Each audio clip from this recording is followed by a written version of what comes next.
All right, we are ready to kick off. Thanks and welcome back to everyone who's listening to the Healthcare Marketing Executive Podcast. We are thrilled. My name's Alexis, and I'm here with Saul from HME Outcomes Rocket. And we have a real treat in terms of an episode today. We're speaking with a healthcare marketing executive who we know and love, who's doing some really great work in the space. So it is a joy to introduce you to Lindsay Alexander, who's the strategy lead at Medtronic, specifically focused in emergency medical services and ASCs, ambulatory surgical centers. So we're thrilled. Lindsay, welcome to HME. Thank you for having me. I'm excited to be here today. Yeah, of course. So, for the focus of this podcast conversation, we focus in on your track record in healthcare marketing. You get an opportunity to talk about initiatives you're really proud of. But I think a really interesting place for us to start is, there's so many buzzwords happening in healthcare marketing today. There's lots of different conversations about how best to engage consumers. But I kind of just wanted to get your thoughts on where the industry is right now. Any buzzwords, any misconceptions? Just kind of tell me your take on marketing landscape today, 2025. Yeah, in general, marketing is just evolving every day. So you have to stay at the forefront of it. And the buzzwords change. If you're not paying attention, you blink and the next thing is in. Obviously, AI has everybody's attention right now, and that's true for marketing. But I think it's something that's really exciting and empowering and something for us to stay on top of and is going to unlock so many opportunities for us within marketing. When it comes to buzzwords and things around healthcare marketing that I feel are interesting is kind of around titles, actually. We were talking about this earlier in a conversation. And I think sometimes marketing executives get kind of caught up in what they call a particular marketer within their group. And as I mentioned, as things are changing so quickly, they're trying to come up with these titles to go along with it, right? And a lot of times that creates confusion and ambiguity within an industry or within a team, let alone. So to me, I think it's really important that if you're trying to build out a team, think first before you go after one of these buzzword titles like a growth marketer, integrated marketer. Essentially, a lot of them do the same things. Think more about what their roles and responsibilities are and making sure that's very clearly outlined to the team. I love that. That is such a great insight and sort of like focusing on the doing. Because I do think in marketing today, we can get caught up on the flashiness of it, like the marketing almost for ourselves rather than that engagement piece. But actually, one of the things I know Saul and I were really happy to have you on for this reason is because you are so focused on smart execution and you're in a really, really interesting space for the industry. And I just wanted to see if you could tell us a little bit about that and like just walk us through some of the campaigns you've executed in the last year or two that you want to share. I'm actually going to go back a little bit further than just the last couple of years, because I think this is kind of the cornerstone for kind of my philosophy around healthcare marketing specifically, and something that I'm the most proud of. So essentially, several years ago, I had the unique position to kind of be at the forefront of tapping into how buyers' habits have been kind of shifting to searching online before they even make a purchase. So for those of you listening, if you were to think about asking your sales team, what questions do they get on their very first sales call, right? I guarantee you 80% of the time, those questions are all going to be the same. So why not get ahead of that with answering those questions online and arm your customers with information while building trust? And so essentially that's kind of what I did when I first joined Medtronic is I launched a strategy answering customers' questions. We did that by deploying a blog, setting up and propping a LinkedIn company page, and then building out a newsletter. Now, in today's terms, those sound like kind of outdated tactics. But if you think back to the time and for the fact that within our organization, they were brand new. So it was quite challenging to launch something from the ground up. And I was able to do it by, obviously, I had some preconceived notions of how I wanted to execute on this particular strategy. But I took a beat. I slowed down. I started asking questions amongst the organization to try to understand kind of what those main speed bumps may be. And I built that into the strategy. And before my strategy was completely baked, think progress, not perfection, I started to have conversations with all the key cross-functional partners to get their buy-in, to help them kind of understand what it is we were trying to achieve, why it mattered, how it was going to set us apart from our competition. And I think that approach helped us launch it with kind of speed and decisiveness. We say that a lot at Medtronic, but really for some companies we launched in 6 months. That probably sounds like a long time, but Saul, as you know, since we worked together, like 6 months at Medtronic for something brand new That's is amazing, speed. Right? That is amazing. And I think the thing that is why it's carried me along is because it set the stage for me that in healthcare marketing, you can still do innovative, cool things if you have solid collaboration and you communicate effectively, and that can kind of accelerate and allow you to do so many cool things. Yeah, Lindsay, I love that. By the way, on the point you made about organizations and titles, it's a challenge that every marketing organization is having today. So I love that you went there. Forget about the title, think about the outputs. And on the topic of you've always been like a wayfinder, right? For the years that I've had a chance to know you, you tend to get into these roles and into these segments of the market that require wayfinding and creating new things. I find that that's where you have thrived. And, one of the things that many folks may not know about Lindsay is that she actually started with journalism. Lindsay, do you want to tell us a little bit about your journalism background and how that has maybe shaped you as a marketer today?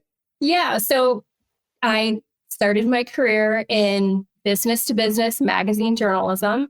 It was something that straight out of college, I was really passionate about and was drawn to, kind of based off of an innate curiosity that I have to dabble in a lot of different things. And I really love storytelling.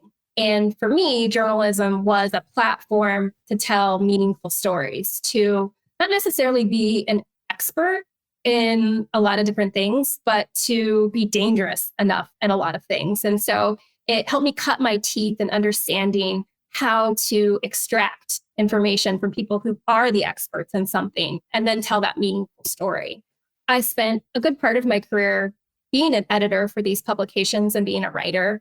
And I started to feel that I wasn't able to keep up with how things were evolving and moving online and moving to more digital. And so I really thought marketing could give me that opportunity to do so. And I was lucky enough that an organization really saw the power of that early on, before content marketing was really ever even a thing, gave me a chance to be an online writer for them. And that just springboarded my kind of career within the marketing space, where I taught myself digital marketing. I used my background in storytelling and content creation to really springboard and accelerate all of the work that I was doing in marketing. So I think, to me, that background that I have has been really helpful in being a creative storyteller.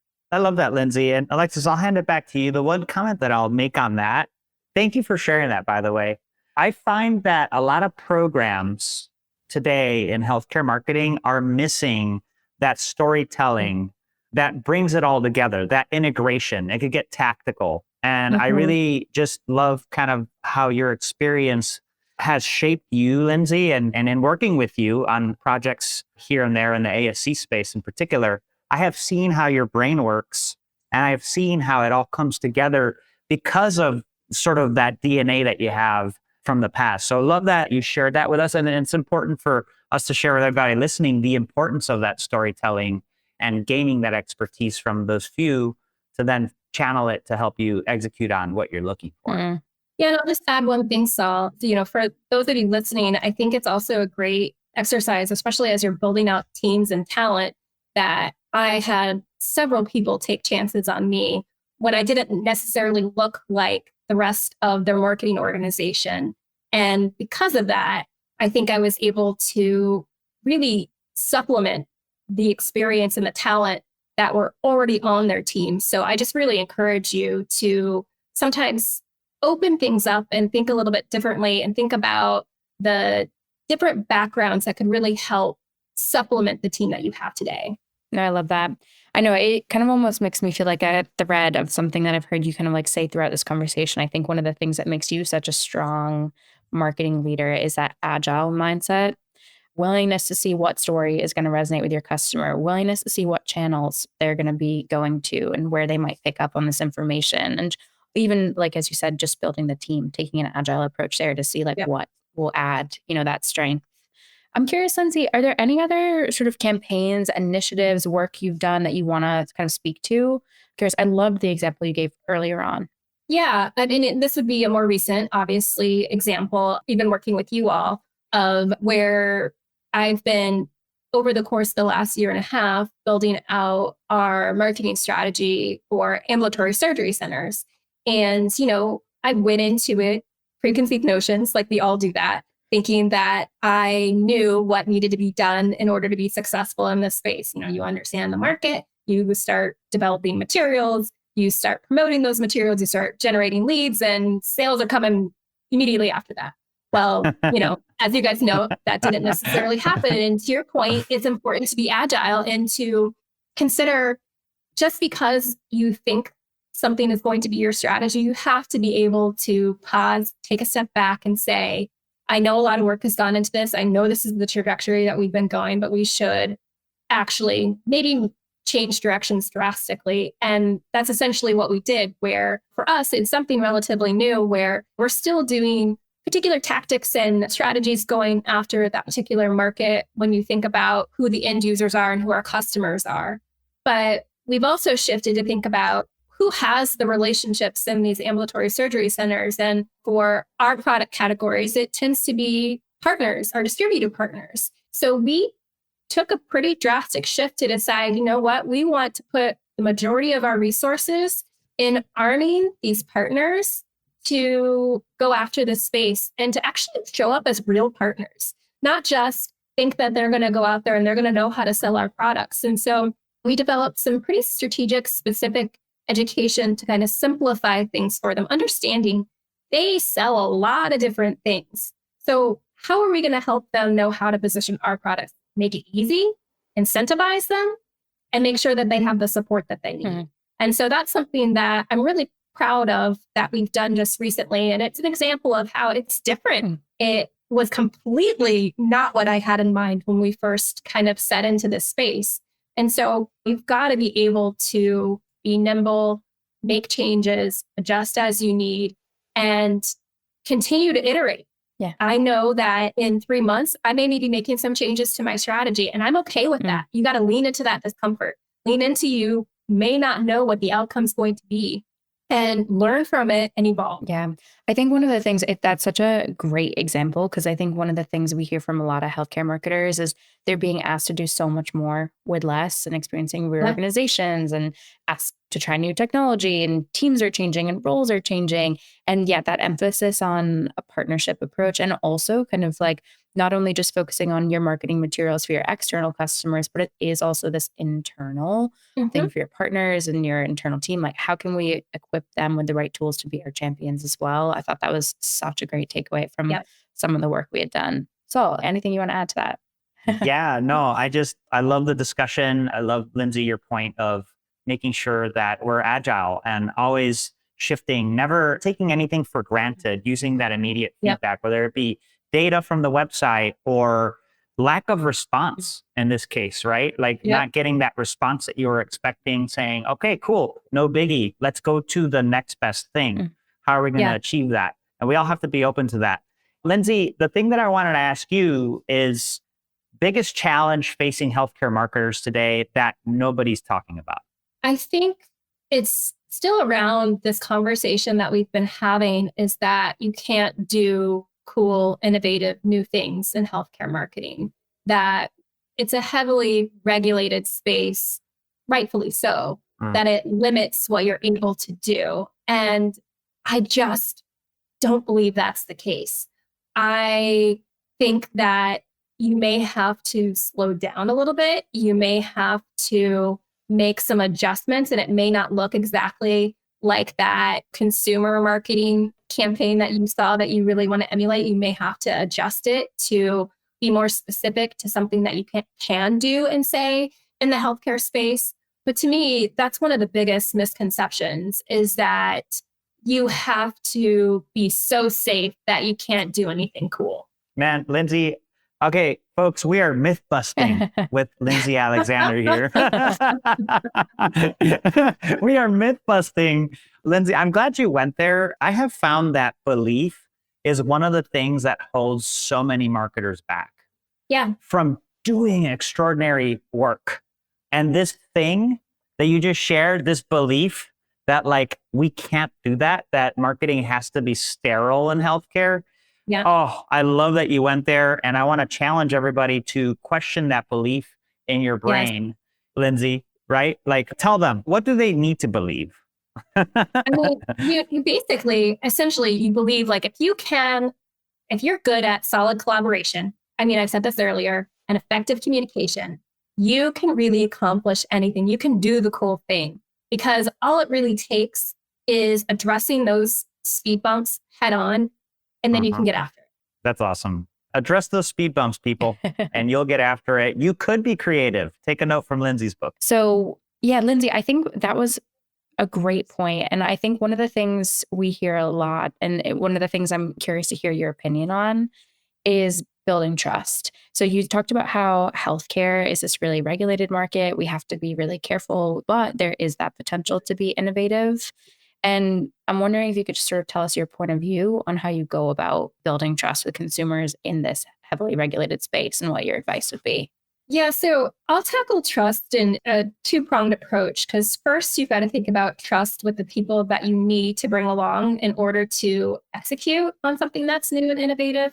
And for me, that is kind of transparency. It's being open and willing to build a relationship with them to understand, okay, here are your concerns. Okay, I hear you. How can we work together to get there? If you're just communicating via email, trying to bring somebody along, I don't think you're going to be successful. But if you take the time to turn a camera on, go stop by their desk, like have a meaningful conversation so that you can understand where each of you are coming from, that will go a long way. And when you come up with something new again, which I do all the time, my teammates are now used to it. And a lot of time they're like, okay, let's go. And very similarly, when you're trying to build trust with your consumers, with those clinicians out there, it's the same thing. It's around transparency. It's about maybe my product isn't for every area of care or for every patient type, and being upfront and honest with it. Because then as you're building that trust, there are other products that you have that will be relevant to them. So just try not to be everything to everybody. And that goes a long way. I love that. That's great. Well said. Yeah. Amazing. So, Lindsay, we have this sort of tradition where for our guests, we try to have them answer a question that's been left by another healthcare marketing executive, and then they get an opportunity to ask a question that'll go forward.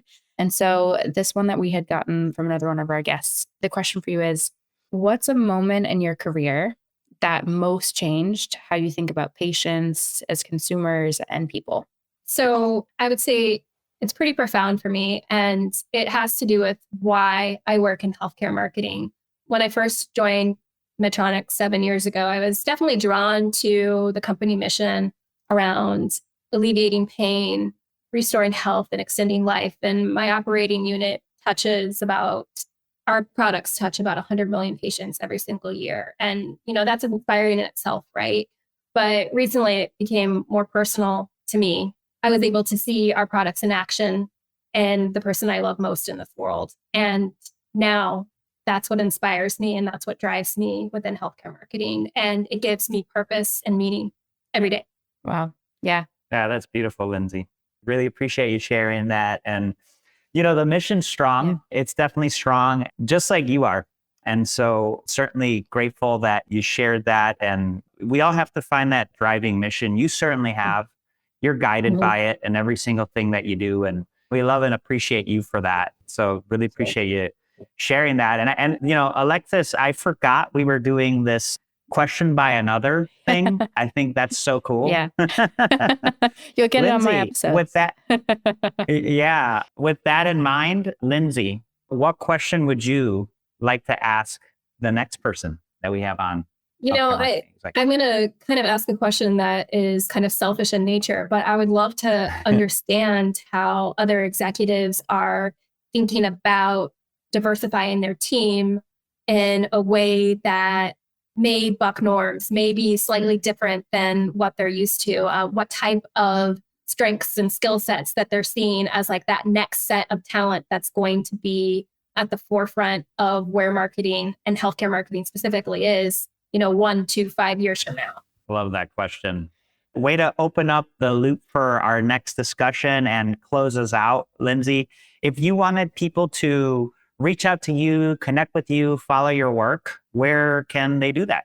I think the best place is to follow me on LinkedIn. I'm pretty active on the channel. So Lindsay Alexander on LinkedIn, look me up. Amazing. I'm always open to collaborating. You definitely are. So folks, take Lindsay up on that. Brilliant conversation with her today. We'll leave everything in the show notes so you could get in touch and get the short notes on everything we discussed. Alexis, you want to take us home? Yeah, no, thanks so much, Lindsay. That was a great episode. I think we touched on some of the most important lessons for healthcare marketing leaders today. The importance of agility, the importance of building these diverse teams that bring different perspectives and can tell the best stories across the best channels.